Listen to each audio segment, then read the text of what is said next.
Hello, here I want to show you how you can use SPI for serial data communications. SPI stands for Serial Peripheral Interface, and with SPI it's a little bit different than, say, compared to the RS-232 using a UART. First of all, in the hardware, the connections are the following. Suppose we're going from a microprocessor like a 328 and we're going to talk to an LCD. So the LCD will be what we call the slave, and the 328 will be the master. So we'll put master here, and the LCD is going to be the part that is listens to the master. So again, in the hardware, we need a master out, slave in wire. So this is a wire that goes from here to there, and on the slave it's probably called also the MOSI pin. So those two pins are connected together. Then we have a slave select on the master, which, because the master is not a slave, we're going to put ground going to it. So the direction here of the wire is this way. Next, we're going to have a SPI clock. So it's S clock, or there's a lot of different names you might encounter for the clock, and I'm going to use this name, SCK, for SPI clock. And this is coming out of the master, and it goes to the slave.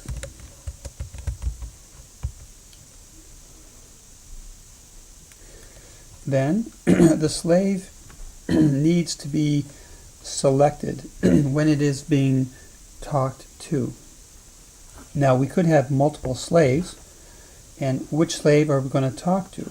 Well, the master has a port, like port B, and we're going to use port B bit number 0, and this pin is going to be the pin that selects this particular slave. So if you have a second slave, you could use port B bit number 1 for the second slave.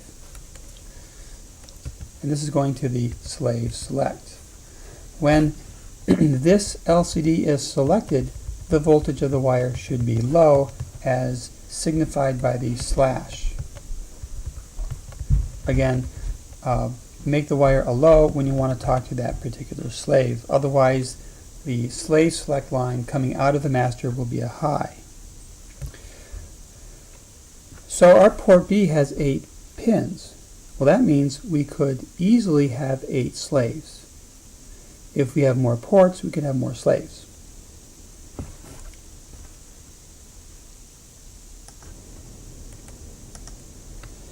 In addition to these wires, we need to have a common ground. So there's going to be ground here on the master that is connected to the ground of the slave.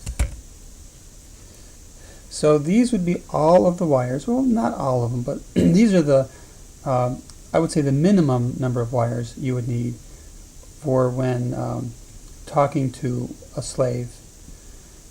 There is another wire that is the master in, slave out, which goes from the slave back to the master. In this example, I don't need to use it.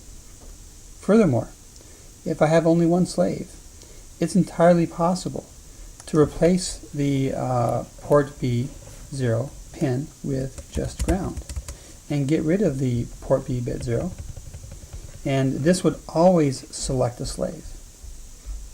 But I'm not sure I want to do that, so I'm going to go back to the port B bit number 0 and have this select a slave when I want to communicate to it.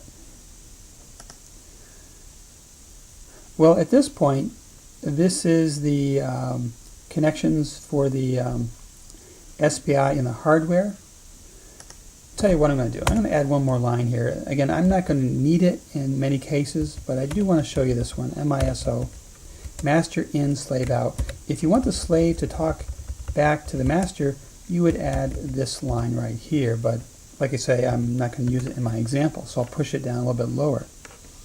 And the information goes from the right to the left. So I'm going to stop this recording at this point in time, and this will be the part 1. And in the part 2, we're going to look at the software and how to make this work. And in the software, we could do it in 2 different fashions.